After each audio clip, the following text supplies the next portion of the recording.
A lot of times I'm driving, there's nothing to do, and I shuffle through the radio before I unglue. There's a lot of red on ways, it's traffic, I'm screwed, and I'm wired a bit different than a regular dude. It's not a bad thing, I embrace it, it's true. The radio don't stimulate brain chemistry fluid. The Buddha found nirvana and the Four Noble Truths. Through a meditative process, right action he proved. For me, I require the use of a tool, a detector, pin, pointer, shovel, and beach scoop. I'm meant to work the dirt with my history crew, but everywhere I look, my interest taboo. Most people choose Bieber over Tippecanoe. What does a detectorist listen to when the radio is full of bad music and news? I need an alternative for me to peruse. Beyond Sight and Sound gets fantastic reviews. A metal detecting show where my thought bubble brews. Thank you, Josh Kimmel, for inviting me to a detecting dork out with guests like yours truly.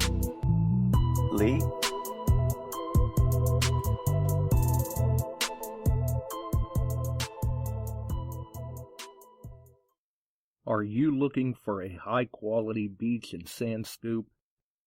Are you trying to take your hunting to the extreme? How about an American-based company that stands behind their product and everything they sell? Then check out our friends over at XTREME Scoops. John has been making scoops for some time now and makes a quality beach and sand scoop to take your hunting to the next level. XTREME Scoops recently released their new sand shredder that works great in the water and on the beach.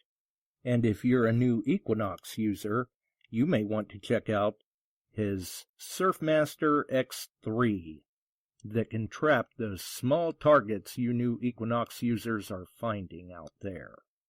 XTREME Scoop's company approach is let's do it right. So do it right, buy it once, and go to the extreme. XTREMEScoops.com. That's XTREME scoops.com. Caution. Please do not operate motor vehicles or power equipment while under the influence of this show. Listening to this show could cause side effects such as bouts of laughter, violent binges of cabin fever, and even dreams of silver and gold. Please be advised. Now that the fine print is out of the way, on with the show. All right, the fine print's out of the way. Oh, it's time to roll with the show, whether we're ready to or not. We're back, we're live once again. You are listening to Beyond Sight and Sound, metal detecting and treasure hunting radio for all the really cool digging people out there. Cool digging people like Groucho Marx. I see that in the chat. Let's see, Scotty's in, Barb, Chuck, there's Mike's in, there's Mike, welcome aboard. Dylan from the Relic Hunter Facebook group. Bill Hayes is in the house, welcome aboard to Bill. Paul, welcome to Paul. Check out the Relic Hunter group on Facebook. Great group. Great group. Oh, okay. And there's Mike. Welcome aboard. Another Mike. Oh, we're going to try this here. I'm still getting used to the still kind of getting used to the layout of everything. And trying to get the chat to cooperate with the way it's not that there's any problems with the chat necessarily, it's just it moves a different way. It doesn't flow quite as smoothly on my end for some reason, and I'm still trying to get used to that. But hey, every episode is a little more progress. I'm starting to become a little more fluent in transitioning over to my other screen to see what's going on in the chat. Looks like Mark's in. Crazy Spiders just joined. Crazy Spider Adventures on YouTube, which, if you missed his latest video, you should probably go back and check that out. Good video. Welcome to Ed. Definitely a good video. Apparently John was getting a little beat up, had to have Chuck have his back there for a while. Frank was smacking him with the beach scoop and everything else. I'll leave it at that. You'll have to watch the video to see what I'm talking about. And I guess before we go any further, interesting thing with the lines tonight, because occasionally I will check and make sure before we go live that my lines are working. And I have not done that lately, but I did do that tonight before we went live. And that's when I noticed something rather interesting.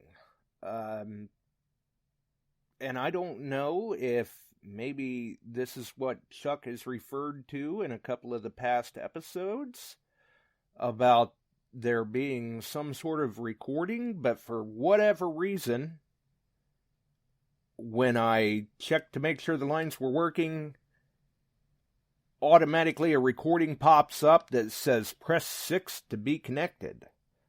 So I guess we're I think it was 6 anyway. I'm now, to tell you the truth, I'm not sure what button I hit. I believe 6. So I don't know if that's a little bit of a way of dealing with spam or marketing or bots, or who knows? Who knows? I don't have a clue why it did that. I'm really not sure why it did that. But hey, that's the way it goes. That's the way it goes. So, first and foremost, links in the description. Our friends over at Shooters and Prospectors. Chuck Smalley, the man with the plan, the dealer of choice, dealer we promote here.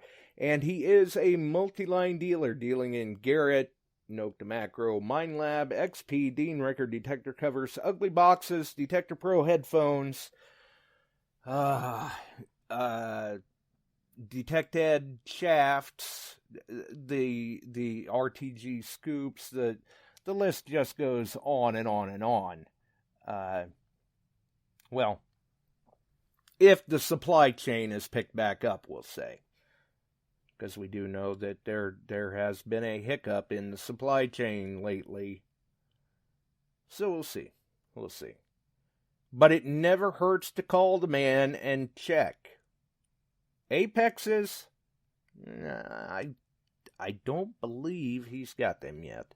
I don't think any dealer has them yet. Just like the Nokta Makro mini hordes.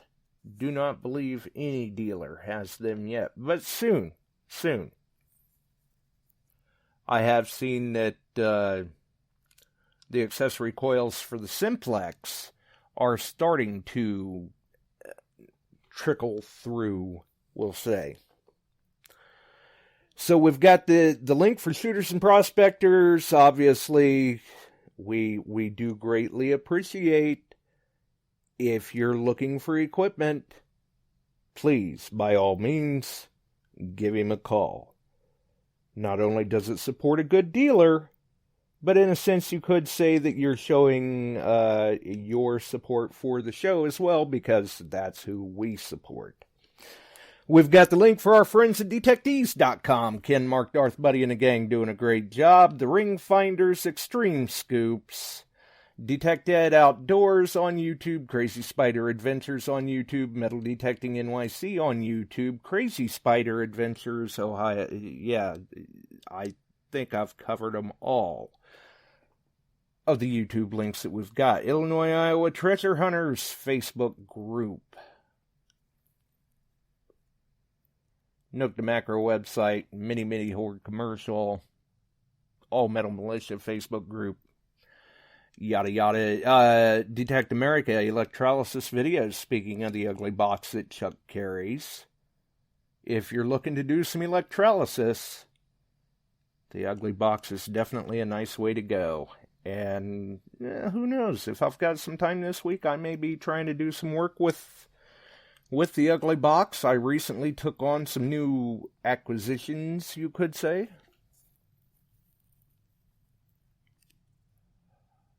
That, who knows? Maybe we'll try to dress them out a little bit. I don't know. And it looks like the chat is rolling right along. So, let's see. Something about, unless someone offers lots of money to get... Okay. Yeah. All right. Now, open lines tonight. I had dropped the link very, very late. My apologies. Limited drop. Very limited. Very late. I lost track of time, but you could say I've been tied up with some things.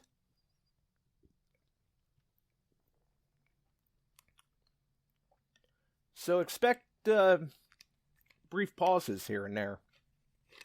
I'm still pushing all sorts of liquids right now. We had a little incident today. So, thankfully there was actually somebody nearby that had medical experience and was able to offer some assistance, and everything turned out okay. So big shout out to Diane Ventura and TerraServeUSA.com for, well, her and the gang for their assistance earlier today, who would not have even been around. This was all last minute plans for them too, I guess, today, and they were on their way back to Pennsylvania from Michigan, I do believe, when they got invited here to our glowing mud puddle, and they were actually on site when things kind of started to turn a little south. So if you're out in the heat, make sure and stay hydrated, please, by all means. It wasn't a real bad thing, but today was close enough for me that, yeah, gotta make sure you stay hydrated. Gotta make sure. So, big shout out to them for all their assistance. Very, very kind and helpful people. So, with that being said, obviously, I was entertaining the notion of an archive, but because we do have some good archives. We do have some good archives that we were thinking about running one of them. We have had some loaded. That way we do have them on hand in case we need them. Welcome to Mike Boyles. And we wanted to make sure that we had them in there in case we needed them for some reason. And we do have a reason coming up, possibly this week, that we may need to use one. So I'd really rather not use it tonight if I don't have to. So, we're not using it tonight. Actually, tonight we've got open lines, talk a little bit about the dog days of summer because it is hot. It is hot. Make sure you stay hydrated. I know Illinois, they're seeing temps in they're fixing to roll into the 90s. We're fixing to roll into the 90s. I know the listeners down there in Florida are going, well, what are you talking about? That's nothing. That's nothing. That's a walk in the park. But hey, for some of us other fair weather hunters, that's just a bit much. It's a bit much. Maybe it's okay out there in Arizona because it's a dry heat. But around here, that's just a bit much for me. And apparently, it was a bit much for Crazy Spider and Frank the other day. Well, yeah. What would that have been? Thursday? No. Monday? I don't know. They were out in the heat one day this week. I know that. I'm getting my days a little mixed up. I'm still not real steady. Hopefully we've got no typos or anything like that. I don't know. But we'll see. Well, both the bills are here as far as I know.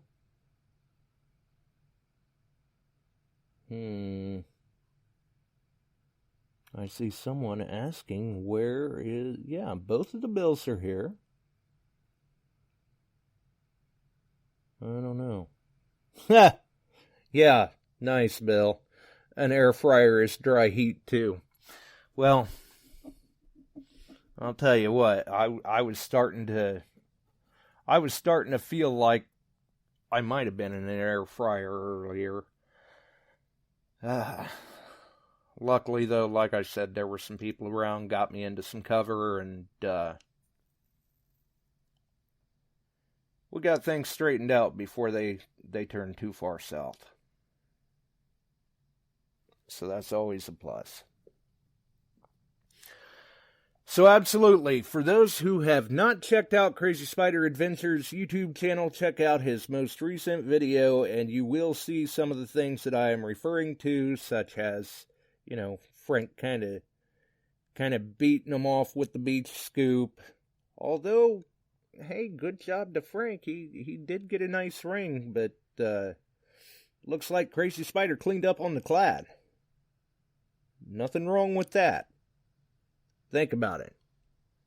It's a way to stay cool. You're still enjoying the hobby, whether you're on the beach or in the water.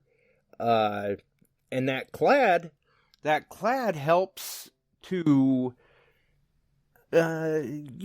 purchase extra accessories, such as coils or scoops or whatever. You know, like if you'd need a scoop and have to call Chuck real quick and say, hey, Chuck, I need a scoop, Barb, then you could use some of that clad you get off the beach or whatever and get that done nice and easy. How's it going, Chuck? Pretty good. Real good, in fact. I'm down in the detecting cave down here, and it's cool, and I've got a little cold drink here, and I'm glad to hear that you're all right from being out in the heat too much. Yeah, You're recuperating. Yeah, I've bounced back all right. I haven't necessarily lost the shakiness yet, but I'd say we're moving the right direction. I should be just about finer than frog hair tomorrow. There you go. I hope so. I've been kind of hinting that I made one of the biggest finds I've ever made recently, so don't tell them. You know what I found. Oh, you've been egging them on in the chat, huh? Been egging them on, so I might run a little contest of my own here. Usually I leave that up to you, but see if somebody can guess. They may have to listen closely while we're talking here to see if they can figure it out. By the size of it, it was huge. I couldn't dig it all up, and the people were extremely happy it was found. Yeah. So, in fact, it saved and made them a lot of money. Yeah, and I don't know. If you had dug it up, I sure would have wished that Crazy Spider was there to see, get video of you trying to fit that in your pouch. Yep. This was actually the day that we went out on the river. I came back home and found out about this going on, and I went out and offered my services and recovered what they needed found. Well, that's the important part, is that, somebody, obviously, by the end of it all, somebody was very happy. They were very happy. They were very, very happy. It's nice when you can return things. Yeah, well, you know how it is. They're guessing. They're working on it now. No, I didn't find Waldo. So, it's bigger than a safe, believe it or not, Ohio Relic Hunter Bill. Yeah, I would say that it's safe to say it's fairly good size.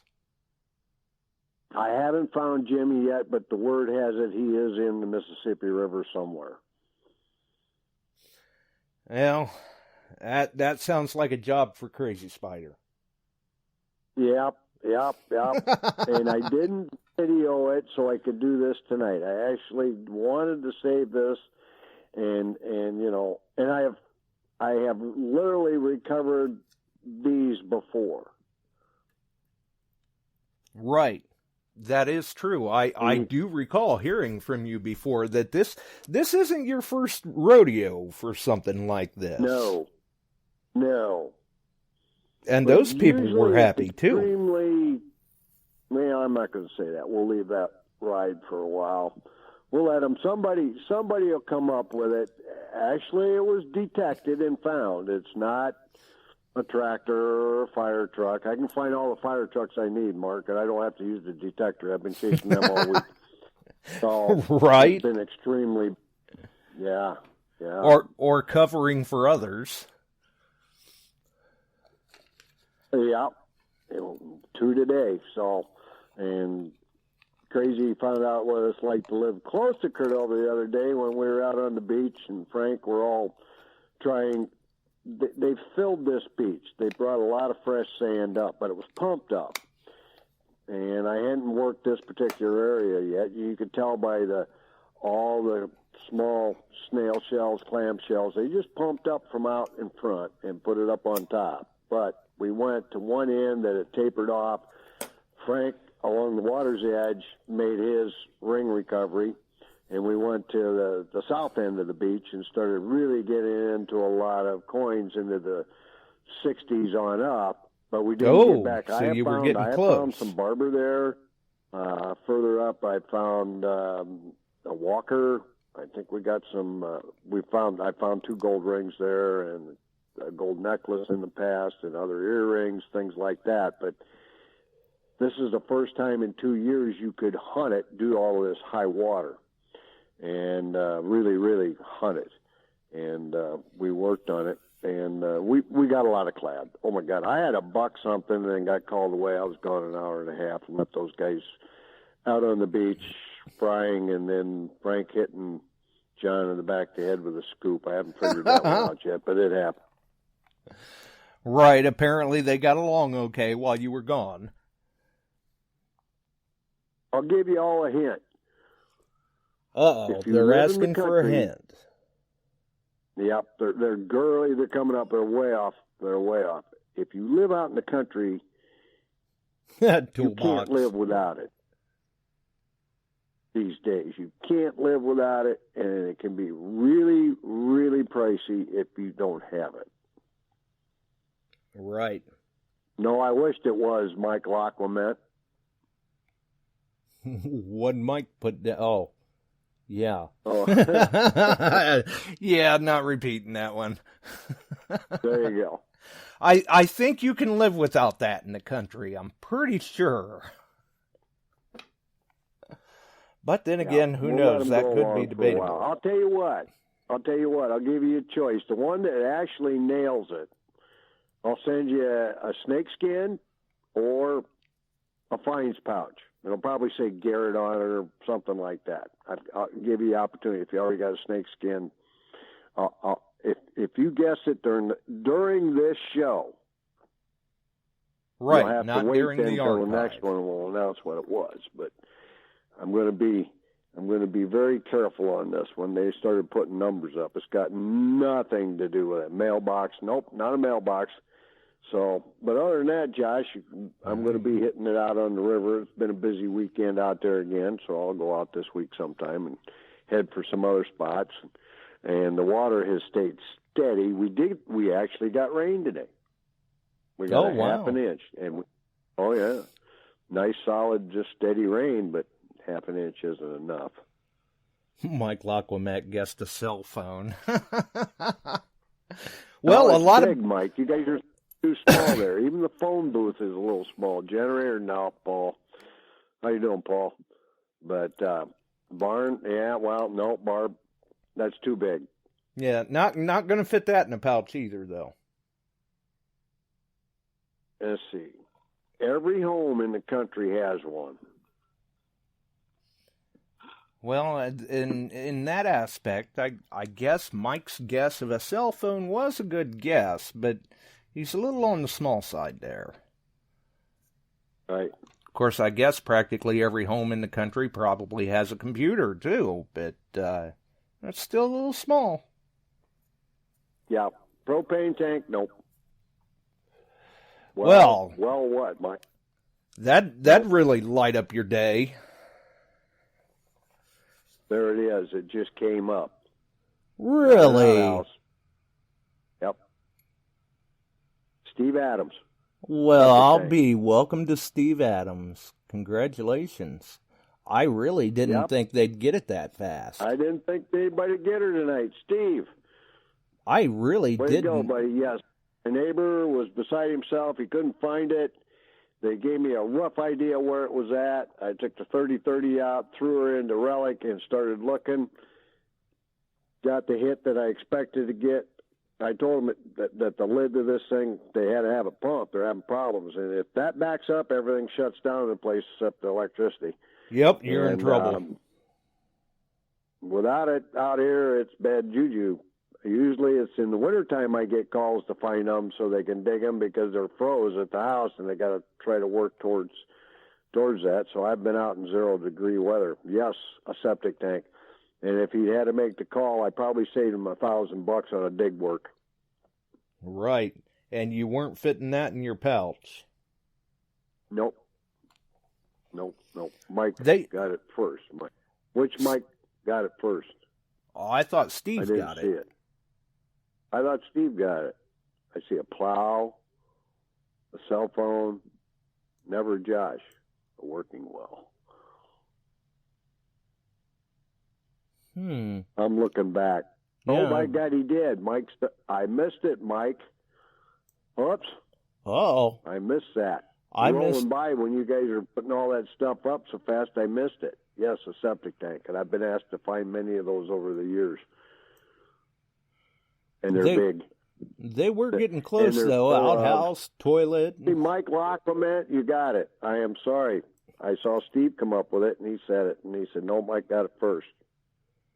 Well, I stand corrected then. Congratulations to Mike. Metal Detecting Central Illinois Facebook group. Check it out. He's probably about eyeball deep in marbles right now. Yeah.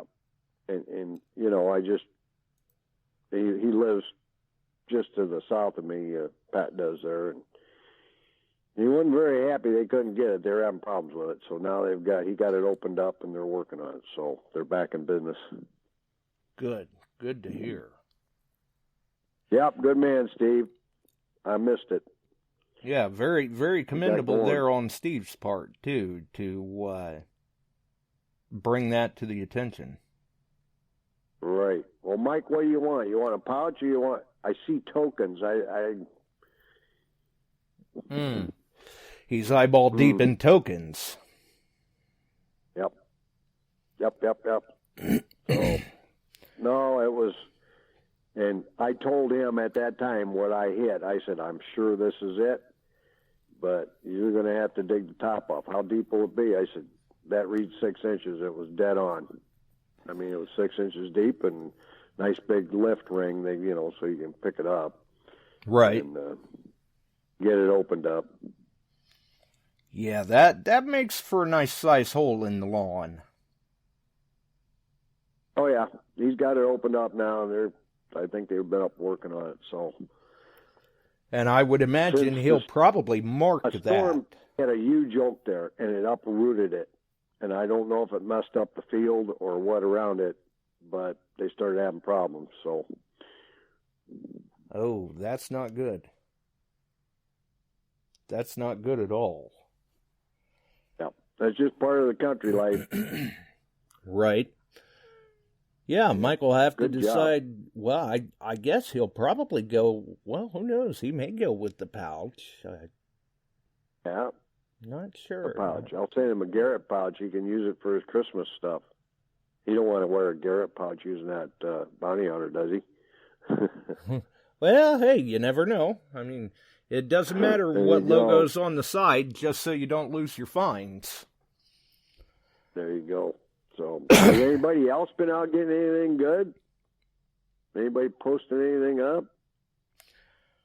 I haven't posted it up. I'm going to sell a 1901 Indian head. I want $22,000 for it, by the way. Really? She posted a link to one of the sites, and they had a 1901 Indian head penny that was well worn. I just clicked on it, looked at it a little here, and they want $21,000 for a 1901 worn Indian head painting. Etsy, that's what it was on, Etsy. Well, I'll have to break open my display case. If anybody wants one of them 1901s, I'm pretty sure I've got a few I can sell. That's pretty common. 01 through 05, you get a lot of those 1899 up too. Yeah, so, exactly. My goodness. And I'll even give them a good discount, and I'll sell them all day long for $5,000 a piece. There you go. Yes, it is dry, Scotty D. It is. It's very dry. I mean, you can't. If you're digging, it's going to have to be on the beach or in the water. It's just that simple. Although the Bills got some rain down there in their part of Ohio, but we still haven't seen any. And it is very dry here. That being said... Well, I hate to bust every bubble, but here in the old corn country, we're going up, 95, 96 tomorrow all the way the rest of this week. Yeah, not good. So run the river. Run the river. Right. See how much clad I can dig and maybe get a ring in between, some Tootsie Toys and more cars for the kids. Right. Well, yep. that I'm sure that made Frank's day, having that ring the other day. Oh, he was tickled pink. He was having a good time. So yeah, he liked that. Yeah. John made about 5. Yeah. He got up in one of the camp areas in the back there. It looked like he said, and was pulling change up everywhere. Oh, he figured there wasn't enough room for Frank to swing that scoop up there. Right. I've talked with a couple guys using the Apex. You know them, KG and Ringy, and they're liking that machine. But and then Mark posted that Carolyn Hartwick's got one, and she's running on the beach and was really impressed with how quiet it worked the beach. It's been one of the things that the Garretts has had problems with, is that chatter on that wet sand. And that's right. And I've heard from some of the others there, like Ringy and KG and Steve, they were all talking that the thing runs very, very smooth on the beach. And I would have to attribute that to their multi-flex, multi-frequency technology. Yep. I would say yes. We've seen it with the 800 and other units that are using multiple frequency. The 3030 does pretty well if you know how to set it up and get into it, and it does pretty well. I like it on the beach and the wet sand and the water. I've done well with it there. So, yeah, they're all moving forward. We're all winning. Yeah, absolutely. We all win in the end. That's why, that's the beauty of simultaneous multi-frequency technology. Whether it's MineLab, whether it's Garrett, whoever. I mean, White's had some limited simultaneous multi-frequency, although that was least technology. But Yep. that's the beauty of multi-frequency technology. Point blank. Yeah. Point blank. So we're all moving forward, and it isn't a huge expense on that unit. It's going to be interesting. I wish they would have made it, and they probably heard this a million times already, totally waterproof. Yeah, it would have been nice.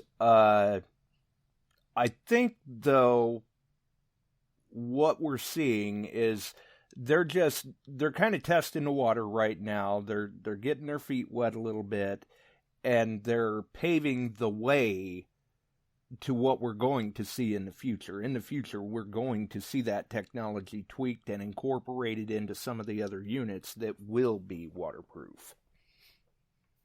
Whether that's Mike waterproof to Lackerman, 10 I feet saw or that what. post also, somebody east down there on the banks of the Illinois River. Nice find. That's pretty cool. So, yeah. That had to scream. Thanks. I'm getting calls. Barb, I got a scoop coming in tomorrow for you and some extras. So, yes, my scoops all of a sudden all disappeared in the past 7 days. Well, I can certainly understand that. I mean, like we were saying, with the heat coming in and as hot as it's been, this is the time of year that a lot of us are migrating to the water and the beach. Yep. And I see Penny Danielson, I&I Club member, made it on tonight. How you doing, Penny? Hey, there we go. I do believe I saw some comments the other night that they had listened to an archive and had read through the chat and seemed like they enjoyed the show. Told them, said, well, you'll have to come back and join a live one sometime. The chat's a lot more fun live. Or at least that's what I hear. Yep, that's what I hear too. But anyway, and she says she finally was able to get on. That's good. Frank, he tries to get on, and I don't know, he gets all tied up doing other stuff. So,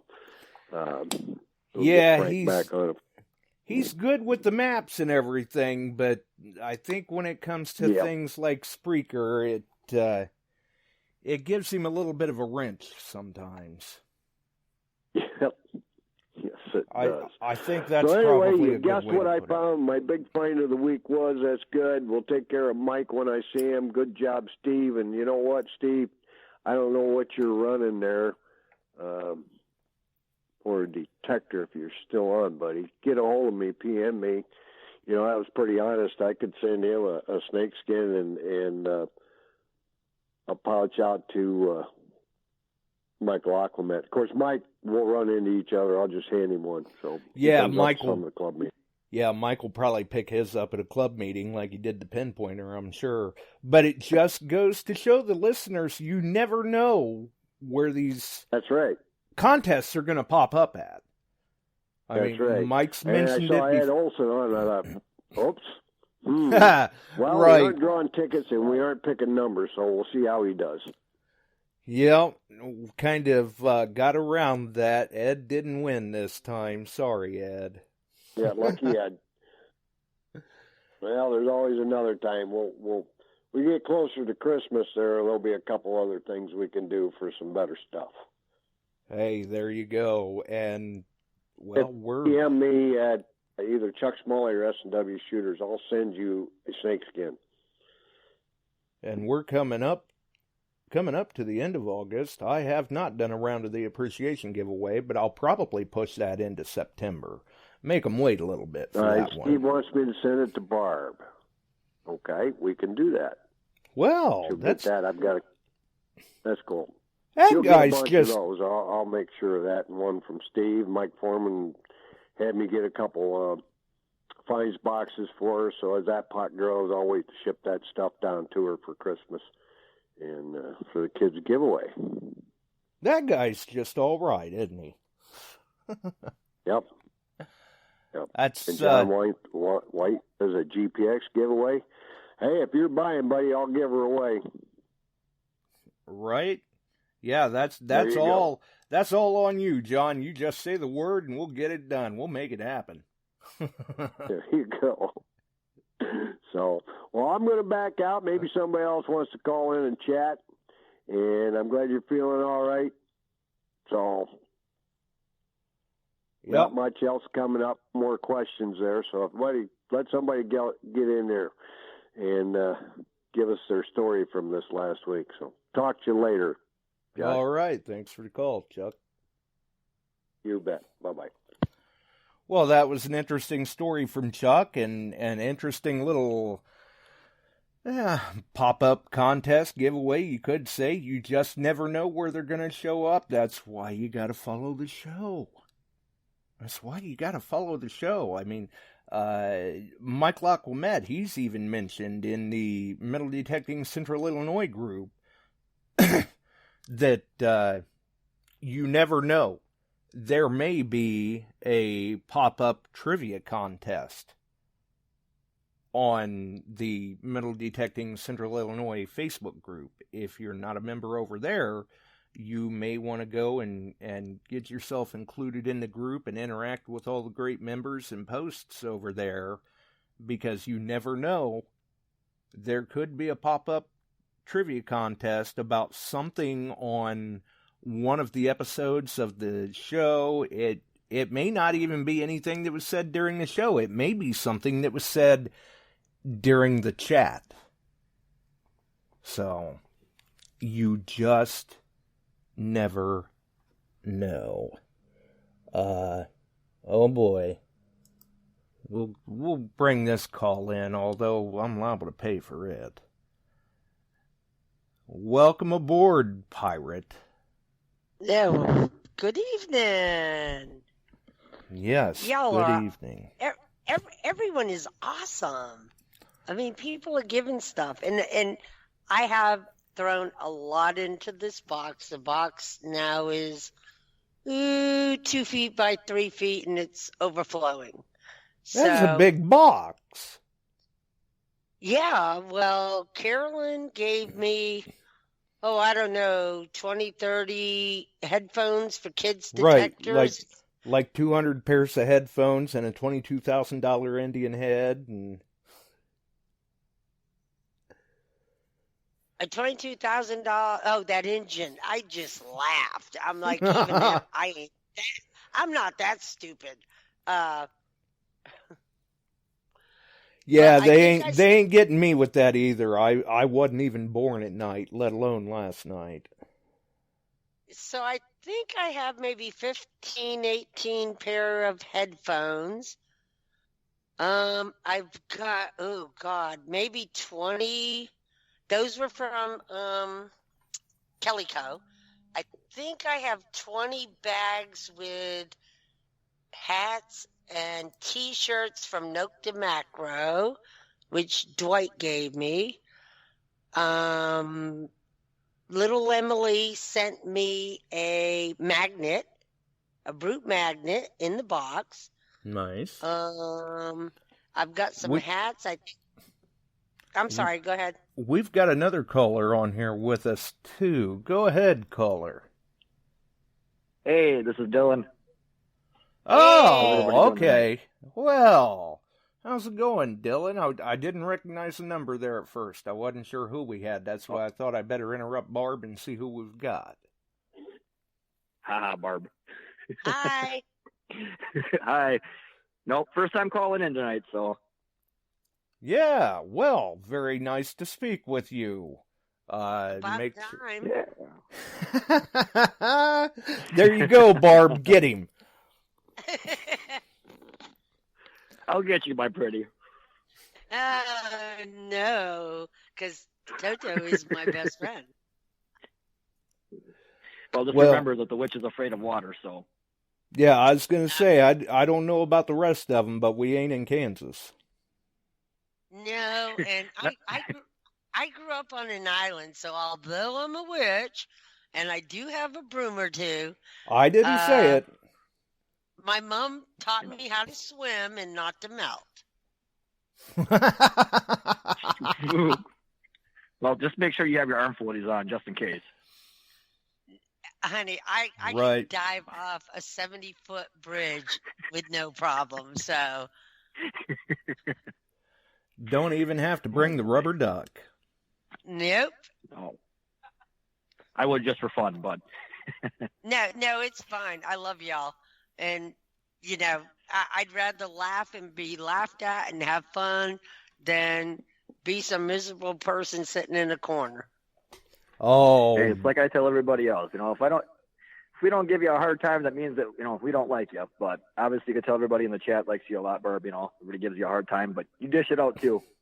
exactly. I do my best. Exactly. That's you could say that's one of the things about the chat here. There's been a number of people say that it's one of the more entertaining chats, so to speak. A lot of people like to get involved in it. It is the best Exactly. chat of any show on Spreaker.com. We have more fun on your show, Josh, than anyone else's, because all the cool people come here.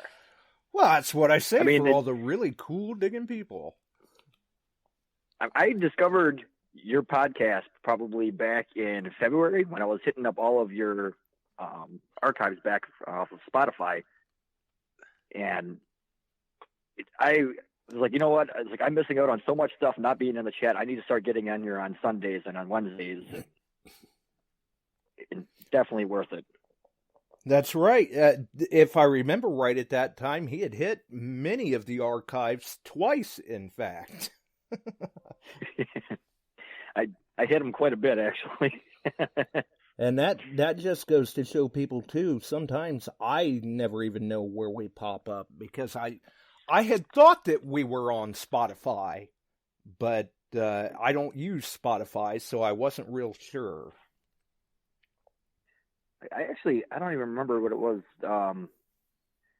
I was listening to a different podcast, and you were on that show, and everybody's, they were saying to check out your show, and I checked it out, and I'm like, wow, you know what? Like, this one's actually really great. Like, you're actually part of the conversation. You get to join in, you get to talk, and whether you're having your own show going on, just like sometimes being in the chat, it's like a whole another show by itself.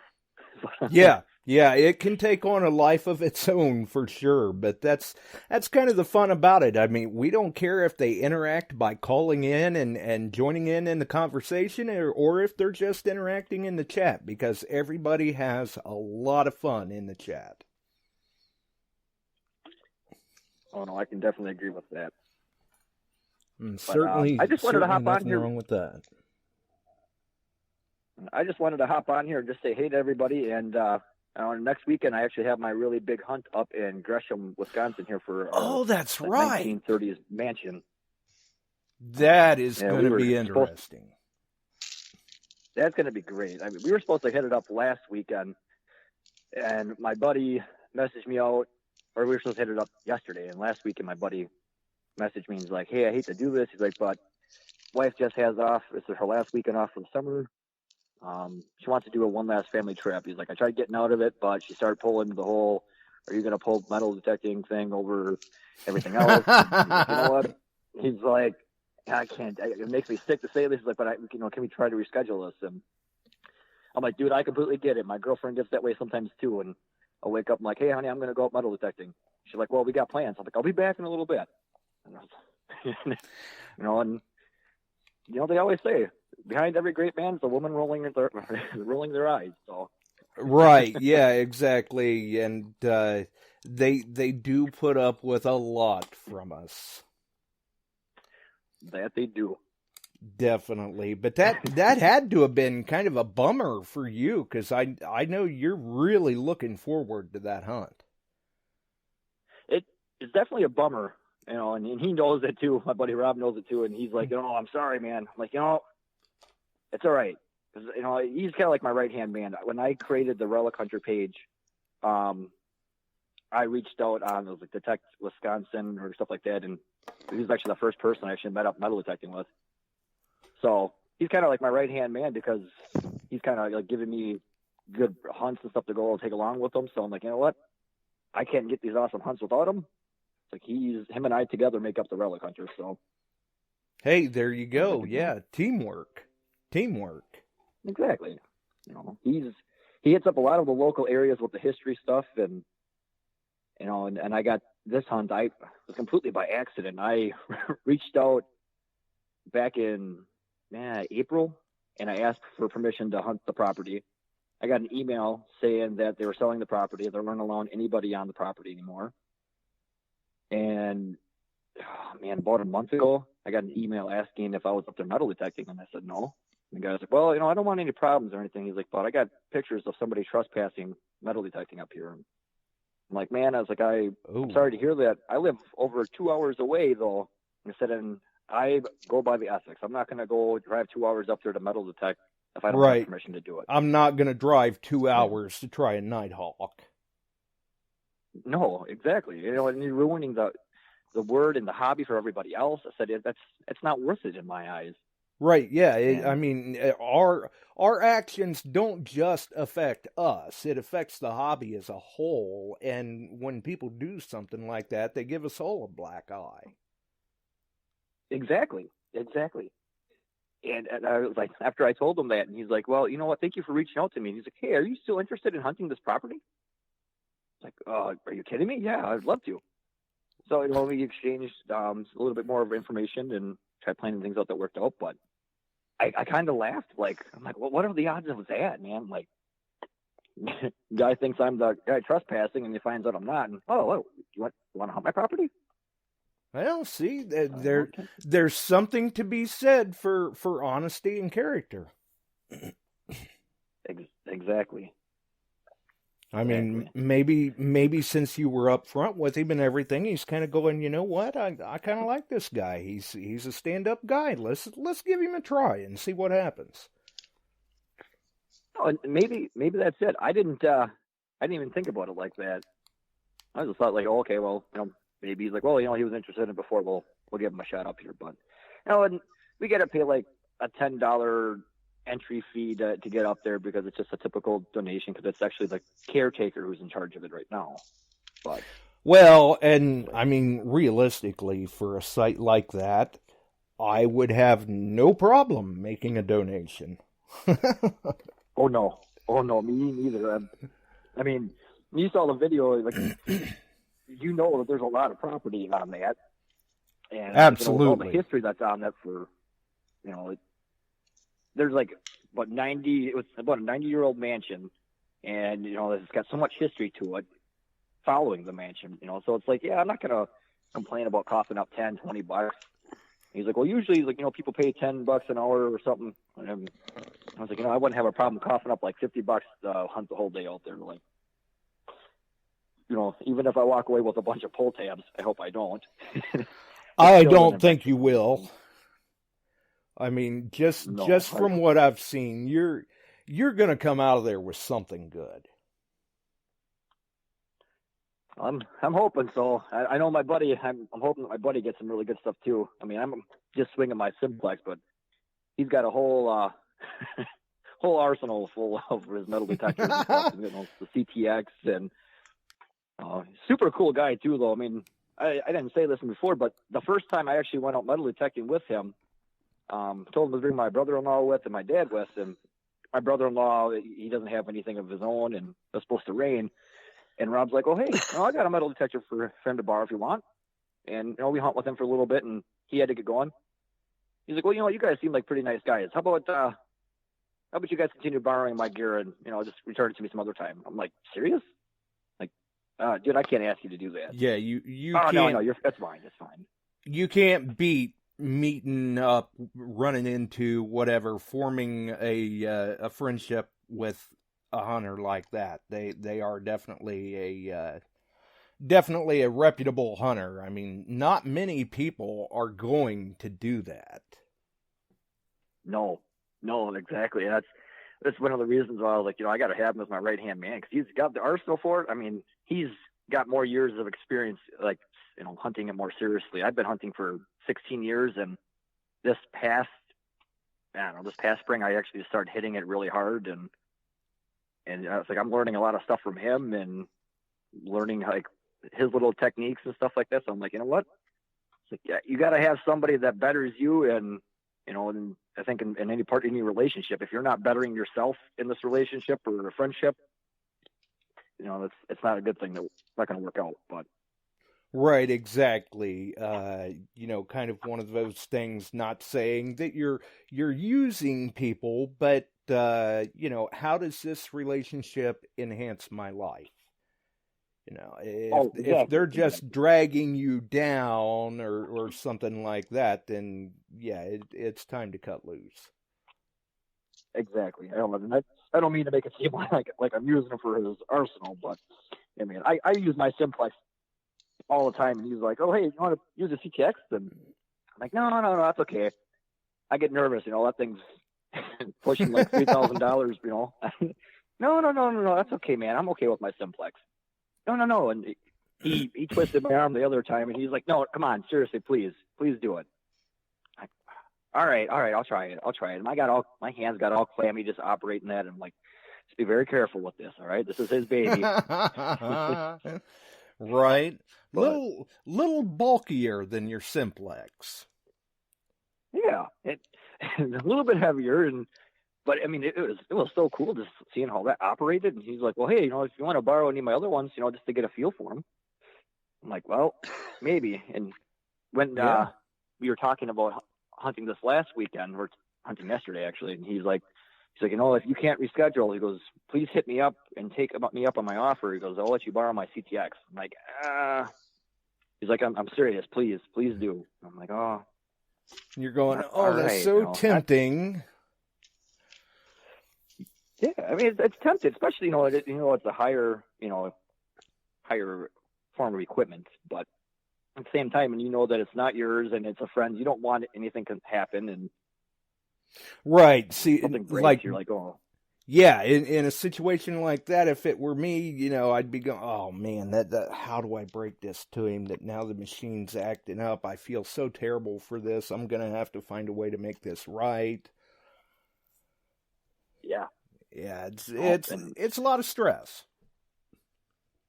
It is. I mean, the guy's got a really big heart. I mean, obviously, I'm sure he trusts me with it, because I mean, you wouldn't offer it if you didn't trust somebody. But right, it's like I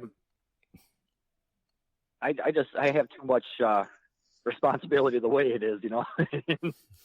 Last thing you need to have to cough up is try explaining it to your girlfriend. Hey, I got to spend another $3,000 to repair this, replace the metal detector I broke. I got to spend, I got to spend all this money, and I won't even have anything to show for it because it's for my buddy.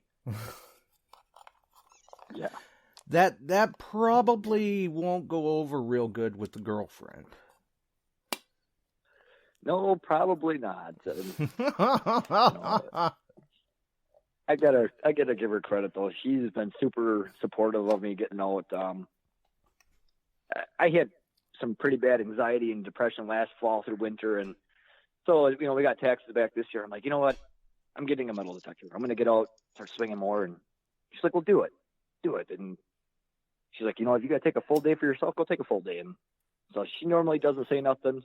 A couple of times I've listened to the podcast and I've gotten in trouble a little bit because we had something else going on. And I'm like, oh, I'm sorry, I want to listen to this podcast. And she's like, well, seriously? I'm like, she's like, well, can't you go back and play it later or listen to it later? I'm like, yeah, I can, but I mean, it's just not the same. I can't listen to it. No, it's not.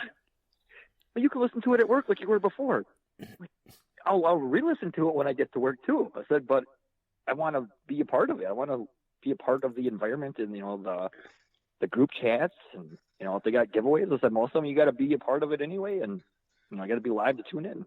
Right. I don't want to miss it. What I might miss out on winning something. Right. Or a very, valuable information to like a contest, like what's going on with Chuck. So, I mean, if somebody didn't get it tonight, I'm like, oh, okay, well, it wouldn't have been a big loss on not partaking in tonight's, show. But same time, it's like, you can't participate if you don't show up. That's right. Yeah, I mean, Barb would be the first to tell you, you're not going to win if you don't play. Nope, exactly. That's exactly it. That's usually what we're trying to tell everybody there around Christmas time when we're getting the kids involved in the group and telling them, hey, if you don't play, you may not win. You got to get in there and participate. It's a good time though at Christmas, isn't it, Barb? I completely forgot she was on. She was so quiet. Right. Well, sometimes she likes surprised. she'll pop back in there and every now and then you may hear something. What? Ha ha. I unplugged my headphones and went to the girls' room, and on the way back, you're talking about me. I'm like, wait a minute. Like, y'all have like psychic vision there to know that. See, I'm telling you, I've learned a few tricks from Bill and his in-studio cam. I know when you're away from the computer. Well, I'm gonna do a giveaway tonight. Uh-oh. Only because so many people have given me stuff for the kids giveaway. And so I don't know, some of you know Ed Marvin, and Flash in your pan. So for a while there, I was like really hot and heavy doing his auctions, and I got some really good buys. Oh, I know. It's just like contests with Ed Olson. When I'd go in and check out the auction, I'd see you commenting and go, well, I might as well give up. Her checkbook's bigger than mine. And so I won some, I didn't pay dirt for them either. 4 paychecks from Keystone Mines.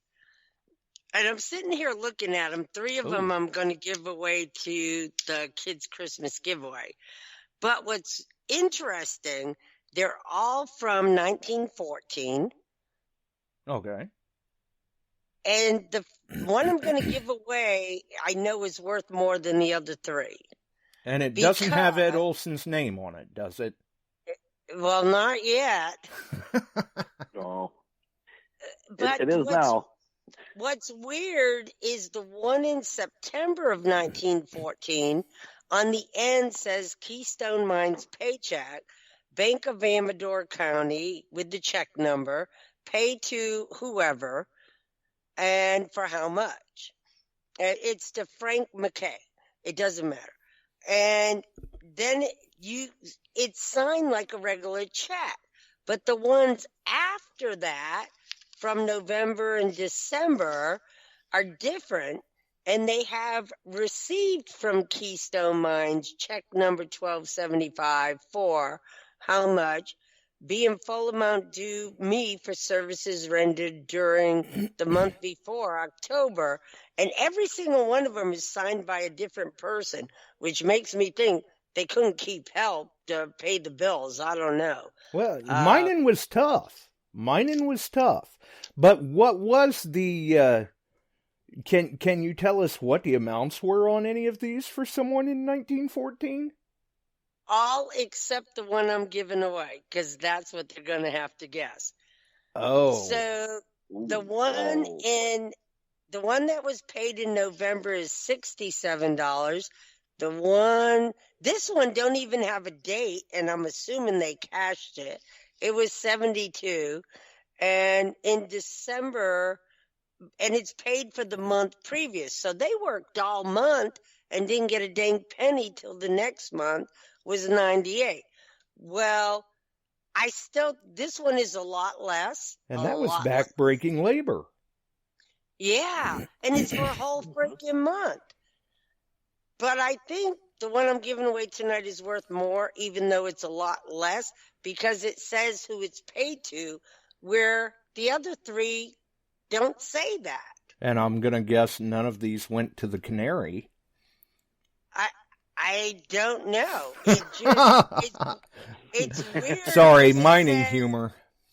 It says BM full amount due me for services rendered, and it is, like scoriated where you can pull something off of it.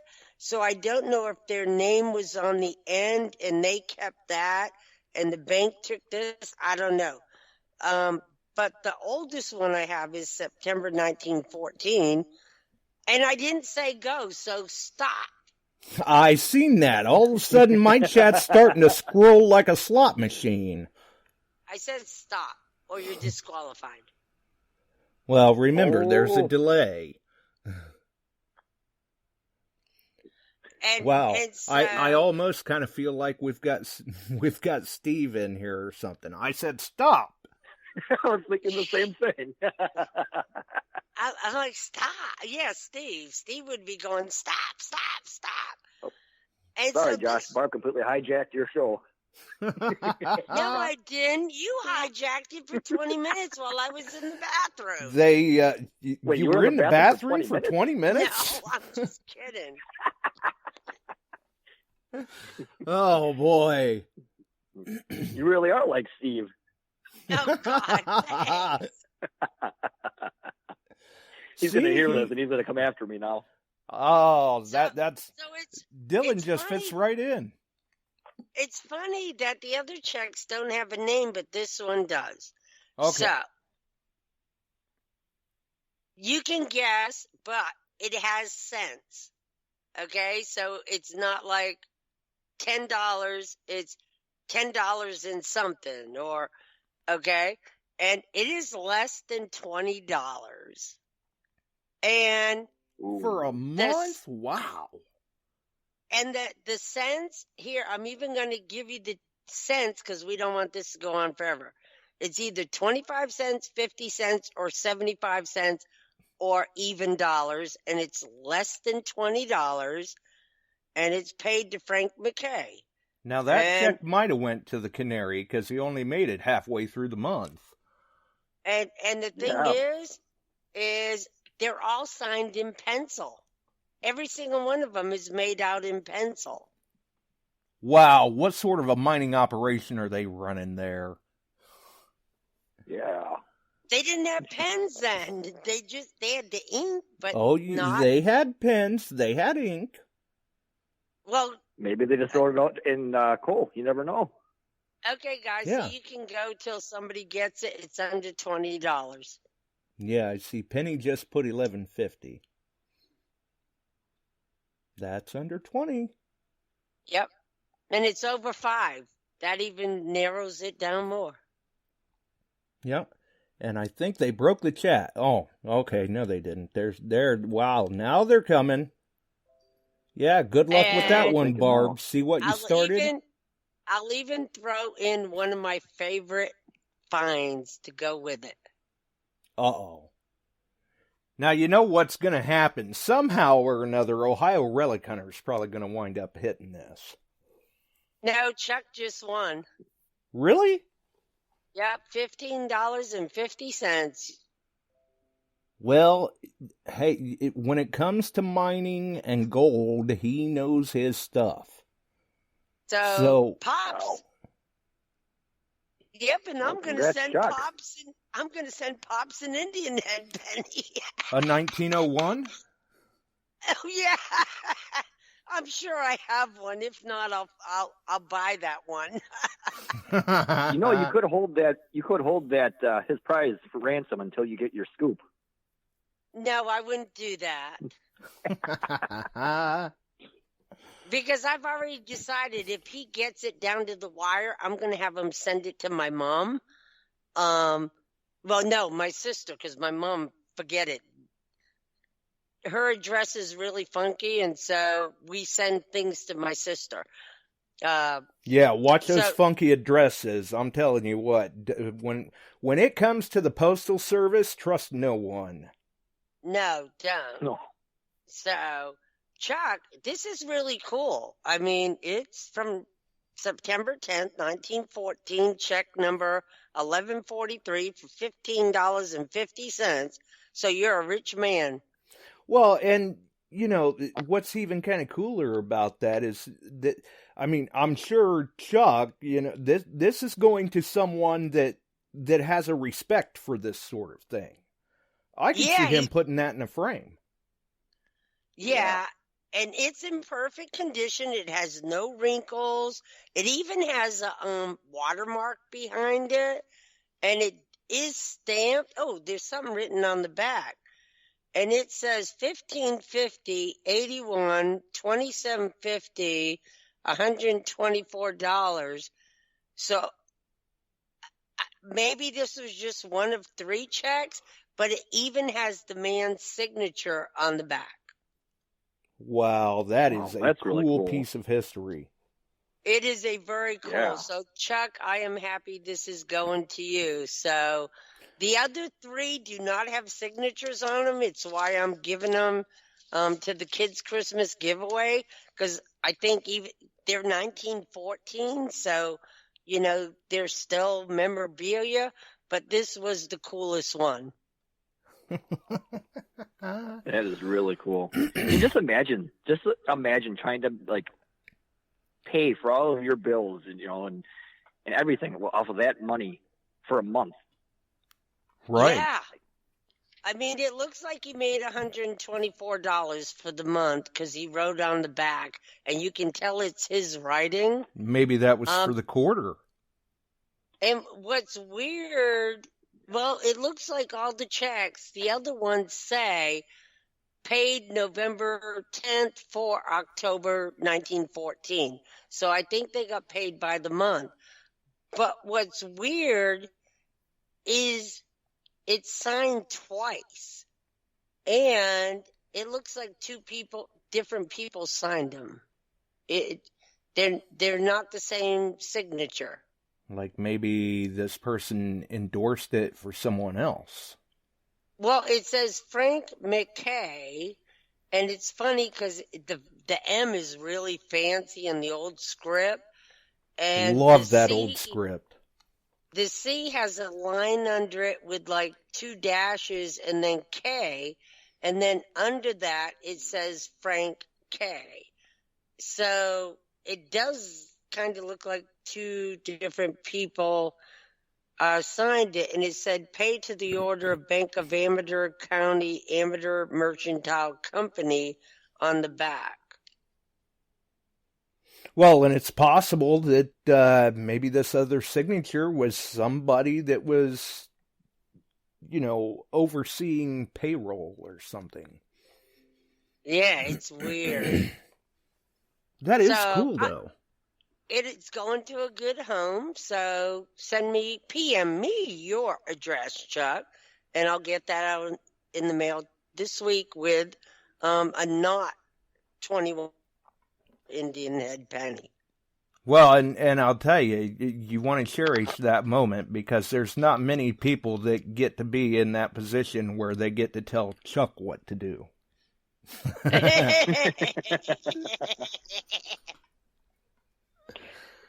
So you'll definitely want to cherish that. I did. It was great. And it is cool to see it go to Chuck because, like I said, he is. I mean, when it comes to gold and mining and prospecting, he's probably one of the most informed in the chat currently. That reminds me. I'll have to dig back into the vault. We may have to drag out the archive with Pato Masters sometime. That would be good. That might be, because he'll even tell you himself, there ain't nothing that'll make a man more humble quicker than prospecting and mining, because it really is. It's some back-breaking labor. I can believe that. Well, and if not anything else, those who have not heard that episode, they'll get a good laugh out of it, especially when we're talking about the Prospectors pouches. I'll put it that way. Well, it's funny because somebody asked, did I dig the Indian head? No, I didn't. Not that one. No, I only dug 3 and I won't part with them, so he gets a purdy one I didn't dig. Actually, can I send you something besides an Indian, Chuck? I think you'll like it more, but I'm not going to tell. No, Yeah. it's Like a box full of pull tabs? No, those go to Mark. Those go to Mark Hoover or to Josh. Yeah, I've got a nice pile of pull have, tabs. This really cool like 1800s token that I thought he would like more. Ooh, I like old tokens. Chuck likes old tokens. Damn. I know, he just said, yes, I can. Yep, he's going There's substitutions. something about finding the old token. And you know what? I think I got it for like $10. It's a Civil War token, and nobody bid on it. And I was like, okay. Hey. People lost Go ahead. People lost interest at like a couple bucks, and I'm like, are you people stupid? Right. Well, you just kind of segued there, Barb. When Chuck was asking about if people had posted up anything, that they found this week. No, I didn't dig it. But I did take on some acquisitions this week, you could say. And in that, I couldn't resist. I'm not normally a big person on, trading items for relics necessarily, because I can go out and dig them up myself. Right. But I recently had a gentleman that was interested in an item that I had for sale, and he was looking for some other things as well, and I'm like,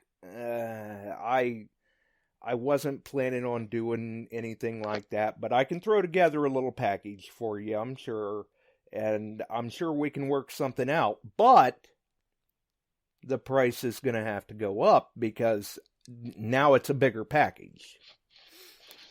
And he's like, okay, that's fine. He says, well, I don't know if I'm interested in it, but if I am, are you okay with partial payment of old coins and the rest in cash? Well, hello. I like history just as much as the next guy. I'm not opposed to it. I'll keep my options open.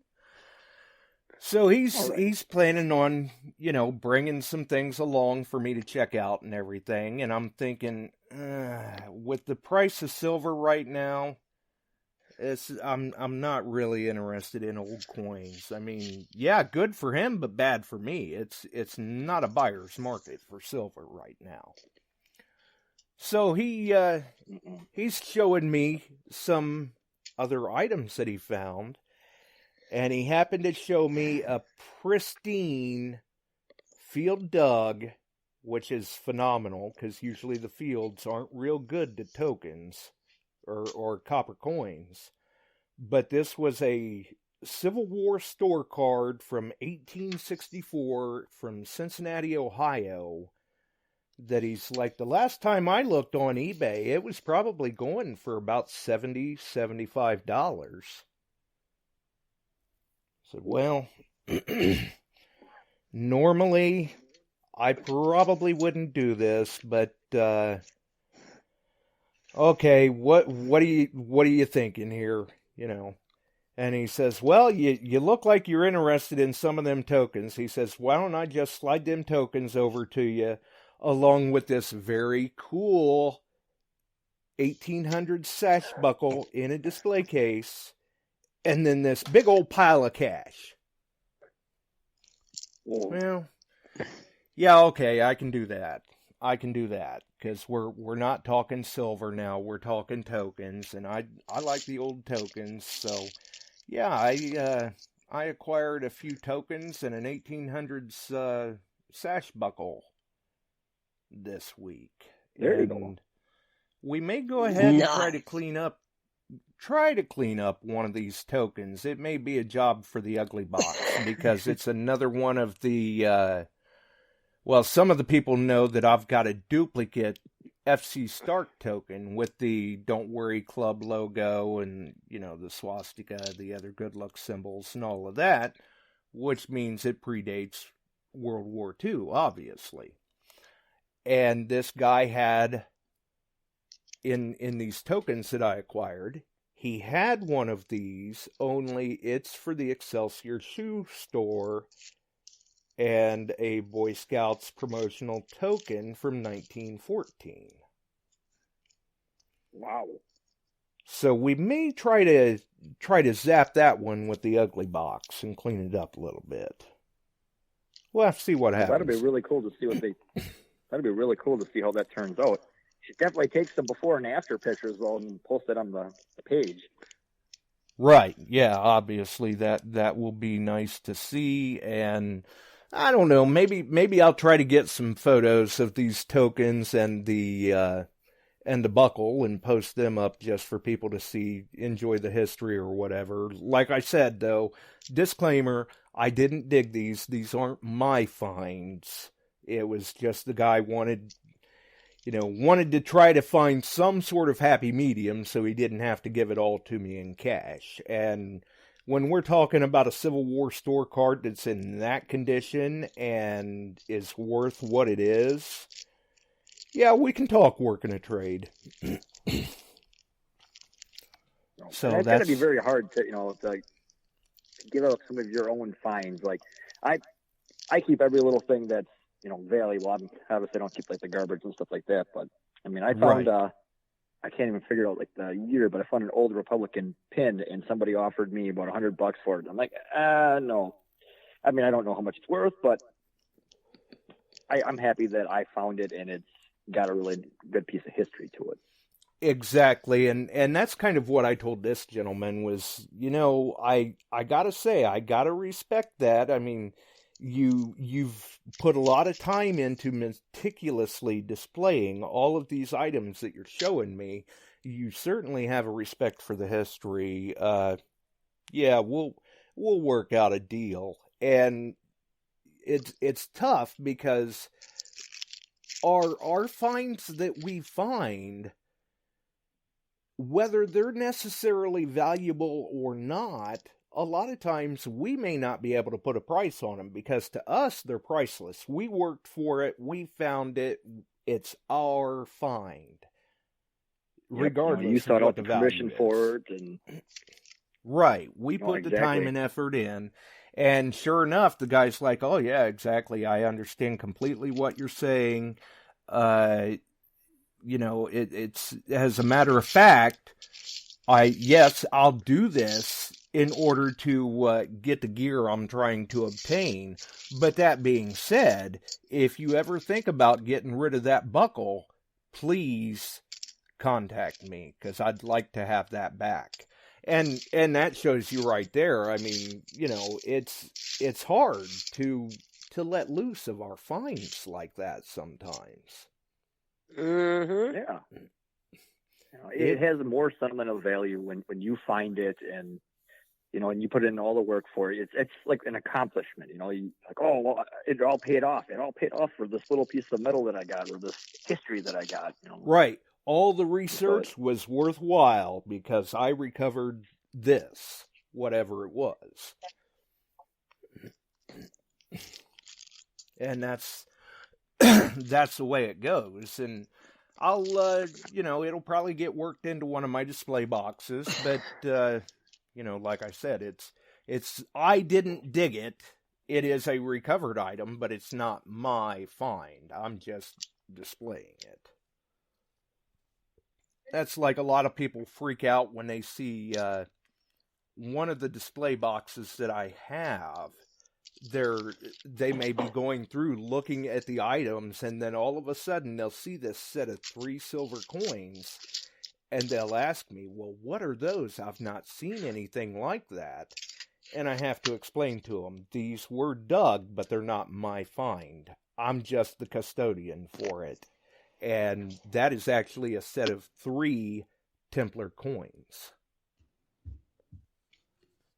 So it's cool that, there are some people that will, whether they do a trade or not, they'll still take credit and look at my finds that I got.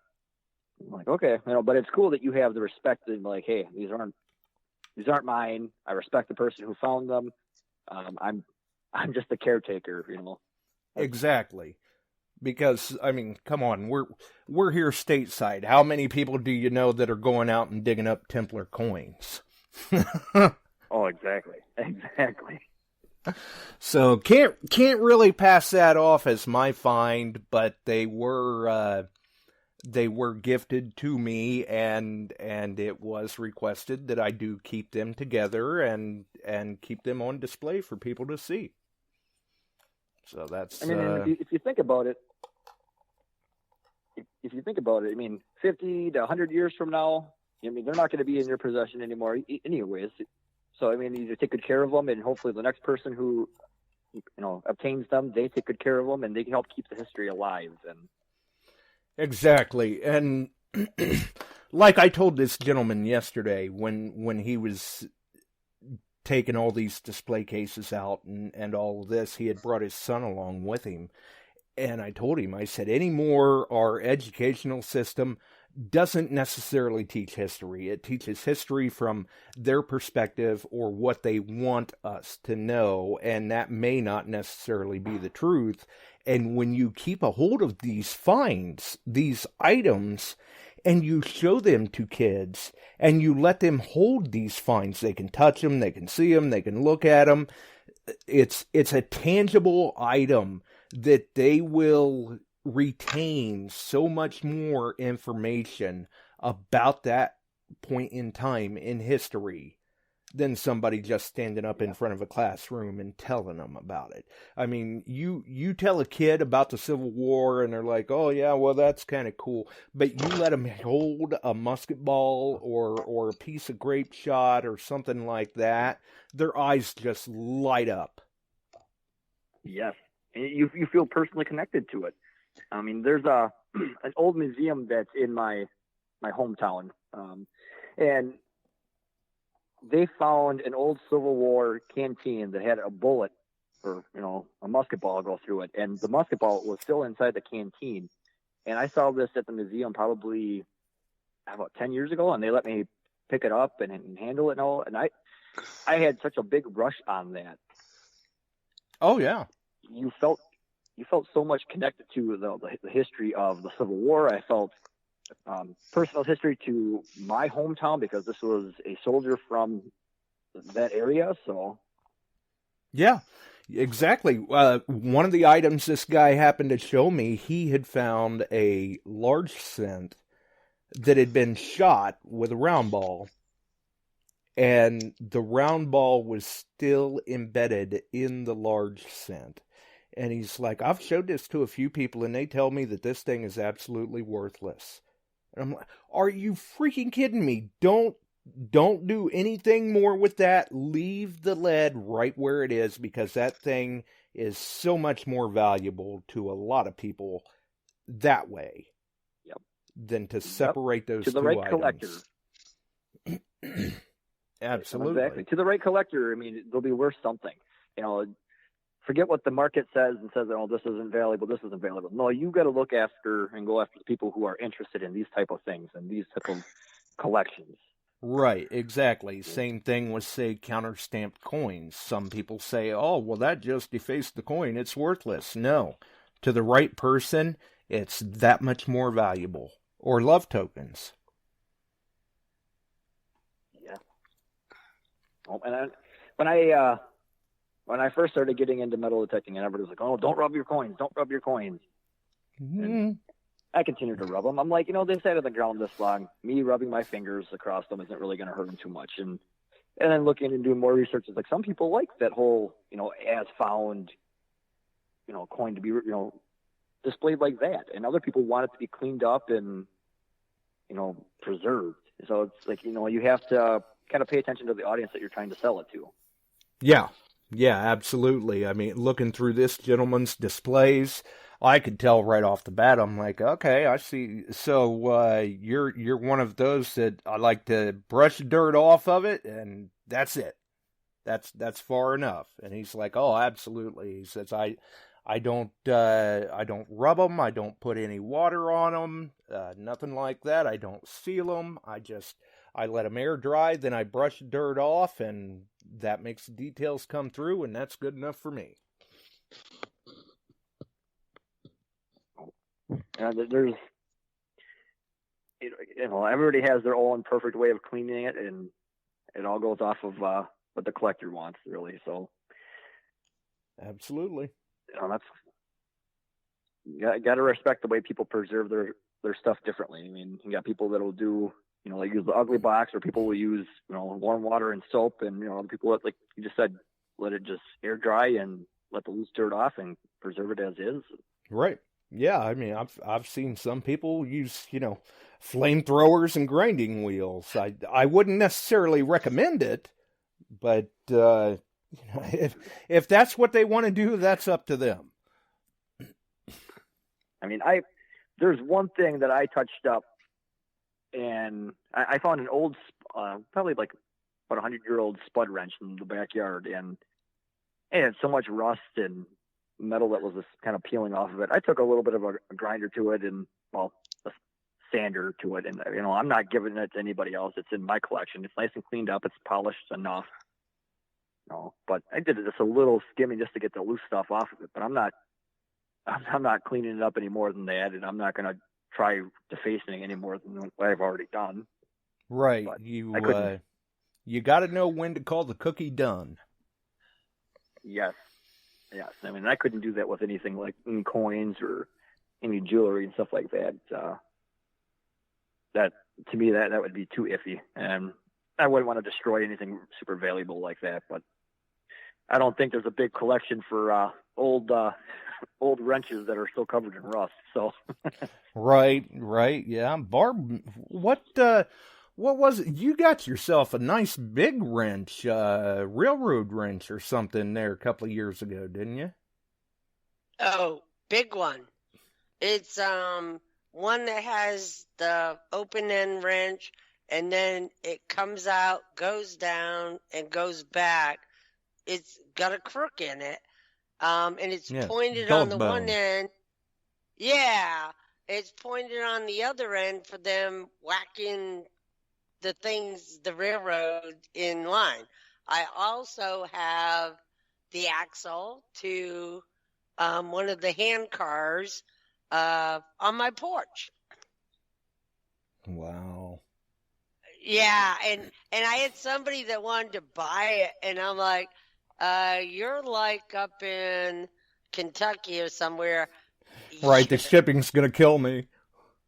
Yeah, you're looking at more, and I'm like, I really didn't want to get rid of it because it's part of Blackwood lumber, and I'm like, right, no, dude, you can't have it, So it's protected. I haven't cleaned it up. I've scraped the rust off, but I really need to restore it.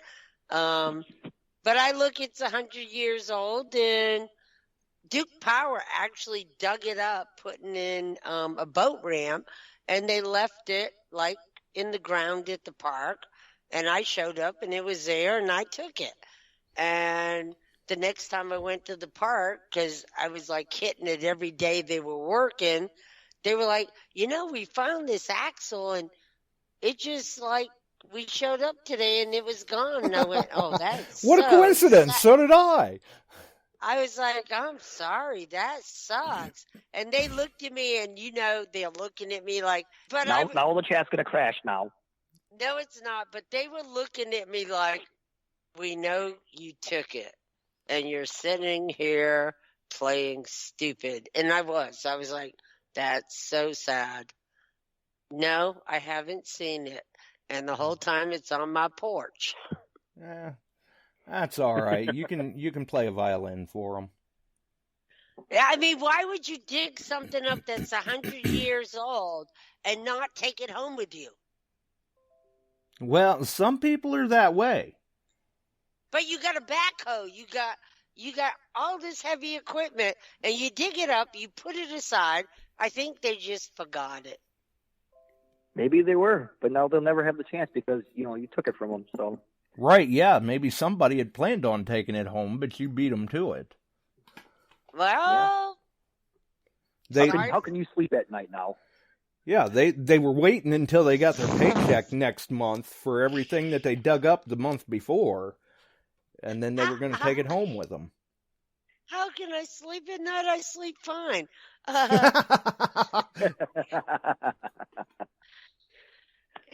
Stupid guys, I is suppose... stupid does. And there you go. Exactly. But, guys, I think I'm going to hop offline here. I'm going to get ready to call her quits for the night. But like I said, I just wanted to hop in and say hey to everybody and kind of just let everybody know about my upcoming hunt next weekend. And I am going to be doing a little bit of a contest. So if anybody who joins the group can follow along, and I'll be putting more details along with that. So. Oh, well, there you go. And thanks for the call. It's definitely been a pleasure, and good luck with the hunt. Yes, good luck. Thank you. Thank you. And it's definitely been a pleasure being on the show here, so I'll definitely have to call back in another time. There you go. Yes, after the hunt. Yeah, after the hunt. Well, we'll see how next Sunday goes, as long as the chat's still working after Barb had a, break a family rule here. Oh, God. All right. I got the 380 out. I shoot myself in the foot, and I apologize. No, you go wash your mouth with soap. You've already done enough damage to your foot. I know. Well, guys, you guys have a good night and stay safe. You too. I will see you guys later. All right. Thanks for the call. Well, that was interesting to hear from Dylan. Yes, that was nice to hear from him. Yeah, definitely. It was he good guy, definitely a good guy. So, yeah. Well, I'm gonna head out too because we are over, and you need to go to bed. And what happened today? Did you overheat and fall out? I think I was getting close. I don't know. I was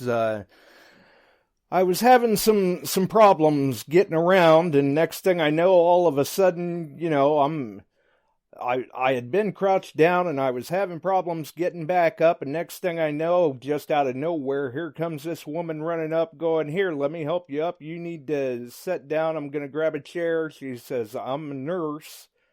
I'm like, "Okay, well, I've got, I'm dealing with MS. I don't know, maybe I've been out in the heat too long or whatever." And she's like, "That's fine. Hold on. Let me get some help over here." And they hollered for a couple more people and moved the chair and got me into some cover, and we got some liquids going, and pretty much a few minutes after that headed straight back home so we could get back into the air conditioning and continue pushing liquids, because she was pretty certain that I was, dehydrated and starting to turn south if I wasn't watching it. Kudos to her, whoever you are, Miss Nurse. You did a great job. Yes, she did, and we definitely made sure to thank her and give her a shout out in a post and even on the show tonight.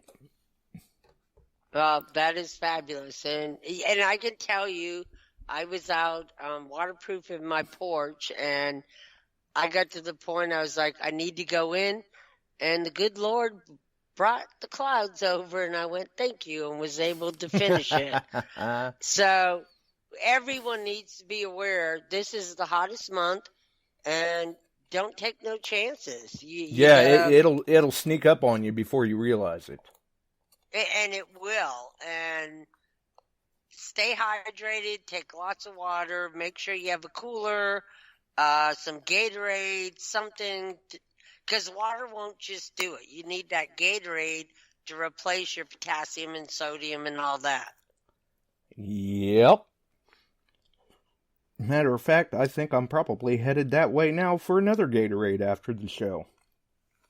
Yes, and definitely, and I can say I've only done one hunt here where about maybe 6 people came from Florida, North Carolina, and I took a cooler with water and Gatorade, and it was hot. It was August, and I'm like, don't just drink water. You got to drink Gatorade too. And the thing with Gatorade, when it starts to go, ooh, that don't taste good, you've had plenty. Right. But when it tastes good, you need it. Yeah. Yeah, absolutely. And that's like I said at the beginning of the show, I'm still not necessarily real steady. Who knows? Maybe there's a typo in the show I'll have to go back and fix, but we're getting there. Tomorrow I should be finer than frog hair. All right. Well, you have a good night, and Chuck, I'll get that out to you with some goodies, and I appreciate y'all and appreciate everything everyone's doing for the kids giveaway. Awesome. Thanks for the call. Night. Well, big thanks to Barb for her contest and Chuck for his contest, and congratulations to Mike on his win, and Steve and even Chuck. Chuck got in there and won too, so he's a winner too. I mean, you could kind of say we all win. We have had some questions, some people sending some messages and things like that, of that nature, about the Equinox update. Some people aren't necessarily real happy with the update. Some people are. For those that aren't happy with the update, I mean, I've updated. I'm just going to leave it be. But for those who aren't happy with the update and they're kind of going, man, why did I do that? I wish I could go back. It really kind of surprised me how many people didn't realize if you're not happy with the update, you can. You can go back. You can revert on the Equinox update if you would like to. I'm sure that there's videos out there that will explain it, but in a nutshell, basically, you would just download the update utility tool. And if you look, when you open that up, in the bottom right-hand corner, I think it was on the computer, you'll see 3 little dots. And if you click there, you will find that there are options to revert if you would like. And I'm sure that there has got to be some videos out there on YouTube somewhere. I think I even saw one myself recently. If you do not like your Equinox update, if you are not satisfied with it and you want to go back, that choice is entirely up to you, but it can be done. So, a little bit of food for thought there, something to think about, see what happens, see what you think. Maybe that's the route you want to go. Maybe you don't. For me, I think I'll stick with it and see what happens. Because you've got to stop and remember. The big thing with the update was the addition of the 4 kilohertz frequency on the single frequency side. That will not affect the multi-IQ, the simultaneous multi-frequency for the Equinox. And most of us, if you're out there running a multi-frequency machine, chances are good that's where you're going to stay, is in that simultaneous multi-frequency capability. It's not very often you're going to come out of multi-frequency and go into single frequency mode. So something to think about there, folks. Until the next one, though, we gotta roll. It's been a rough week. It's been a tough day. It's another rough week coming. Got a lot of things going on that we're trying to deal with. So We'll see what happens. If you enjoyed the show, you had a good time in the chat, on the air, whatever, we're glad that you joined us here tonight. We always appreciate the show of support. If you enjoyed it, throw us a like. You can follow us on Spreaker, Facebook, YouTube, iTunes. I don't even know the many different podcast distribution services. Apparently Spotify and podcast, and I don't know. It's out there somewhere. Just Google it. You'll find us. Until the next one, we gotta roll. Have a wonderful evening, folks. Get out there and try to find something if you can and post up those pictures. You know how we like to see them. We'll catch you on the pages. We're out of here.